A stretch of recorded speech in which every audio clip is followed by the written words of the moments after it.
vision.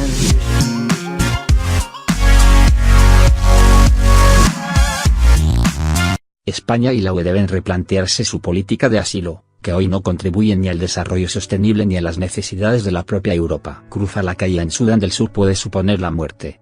No hablamos de tráfico, sino de etnias constituidas en facciones enfrentadas armadas por otros que se disputan, calle a calle, la supremacía de un territorio más rico en reservas naturales de lo que permite su frágil gobierno. Yemen es bombardeado con crueldad mientras su población lucha contra la falta de alimentos y contra el cólera, en la que ya es una de las mayores epidemias de esta enfermedad de la historia. La crisis compleja del lago Chad desplaza a 2 millones de personas. El cambio climático agudiza las sequías en África. El hambre en el mundo ha aumentado en 2017, por primera vez en este siglo. Los conflictos abiertos de Siria e Irak han forzado a huir a millones de personas, bajo las bombas de las fuerzas pacificadoras o escapando de la violencia extrema del Daesh. La estabilidad tardará años en recuperarse. Los atentados terroristas contra la población civil y en Somalia o Afganistán causan miles de víctimas, como en Londres, París, Berlín o Madrid. Sin embargo, estas víctimas pasan casi desapercibidas para nuestra población europea. Desde la experiencia de médicos del mundo en la defensa del derecho a la salud en estos lugares, estamos en condiciones de asegurar que huir de ahí, aun siendo una decisión difícil, a veces es la única salida. Pero no hay rutas legales para la huida. Si buscamos una sola ruta segura y formalmente autorizada hacia Europa para esa población vulnerable que nos rodea, no vamos a encontrarla. Una población en muchos casos supuestamente protegida por convenios internacionales que firmamos y, en teoría, asumimos. Desde el año 2015, la situación migratoria alrededor de Europa se ha agravado. Las 3 rutas tradicionales hacia nuestro continente desgraciadamente ilegales, en muchos casos mortales, han experimentado un enorme incremento de tránsito. Más de 1 millón de personas han accedido a través de Grecia, casi medio millón a través de Italia y algo más de 40.000 a través de España. En el año 2016 entraron en Europa más de 380.000 personas, en 2017 menos de 200.000.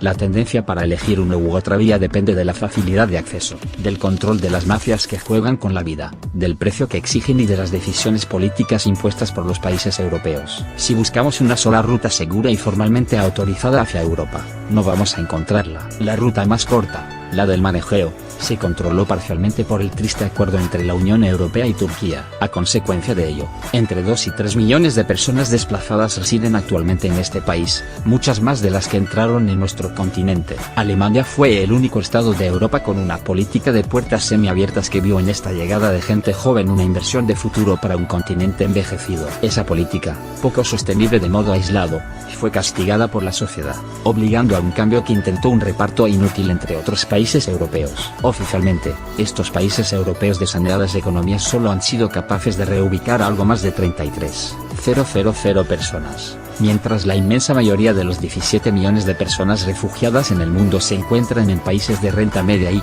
sobre todo, baja. Todos estos datos solo demuestran que incumplimos de modo deliberado y repetido nuestras obligaciones internacionales de asilo y refugio. El acuerdo UE-Turquía supuso un cambio hacia la ruta alternativa del Mediterráneo central, de modo menos patente que con Turquía porque considerar a Libia de un país seguro sería flagrante. Europa ha reforzado el control migratorio por esta ruta a través de acuerdos con alguna de las facciones armadas que se disputan el control del país. Las condiciones de las personas que esperan ahí para seguir su camino y que en muchos casos tienen derecho legal a asilo son cercanas a la esclavitud en Libia, un país sin Estado. Curiosamente, todas estas actuaciones son interpretadas como éxitos de la política migratoria de la Unión Europea. Los países europeos de saneadas economías solo han sido capaces de reubicar a algo más de 33.000 personas. Por otra parte, no debemos olvidar que la mayor inversión en cohesión y cooperación desde Europa con el norte de África se ha producido este año dentro de nuestras fronteras y en el control de las mismas y no en los países de origen. Difícilmente mejoraremos los flujos migratorios si las condiciones de vida en los países que nos rodean se deterioran. Al hilo de esta política de control de fronteras, que ha puesto en peligro el mismo espacio Schengen,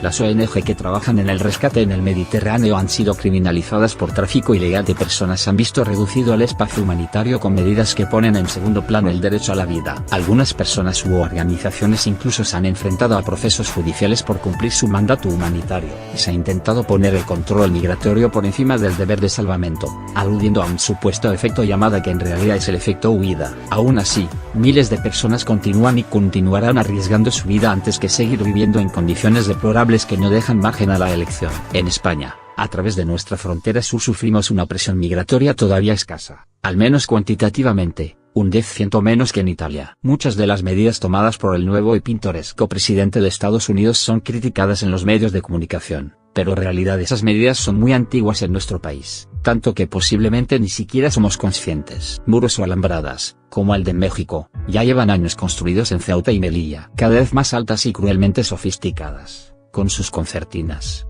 Devoluciones en caliente, al igual que en la frontera con México, muchas veces irregulares, sin control judicial reglado. Pero aún vamos más allá. Una vez acceden al país ingresamos a los migrantes en prisiones improvisadas, como el caso de Archidona, o en prisiones provisionales, como lo sé. En estas instalaciones, sostenidas con fondos públicos, se juzga de modo opaco qué personas deben ser devueltas y cuáles admitidas, privándolas de libertad, salvo que, arbitrariamente, superen un tiempo de estancia o los centros se vean saturados, en cuyo caso quizás sean puestas en libertad en espera de resolución de su expediente. No sería de extrañar, pues, que el actual presidente americano tomara ejemplo de este sistema tan sofisticado de control migratorio, que induce incluso a suicidarse a personas que han sobrevivido a un viaje inhumano, desde lugares cuyas condiciones de vida les han obligado a jugarse la misma. Eso ha pasado recientemente en la prisión de Archidona. Es presumible que, según las condiciones que augura nuestro entorno, los flujos migratorios no se resuelvan, sino que se agudicen.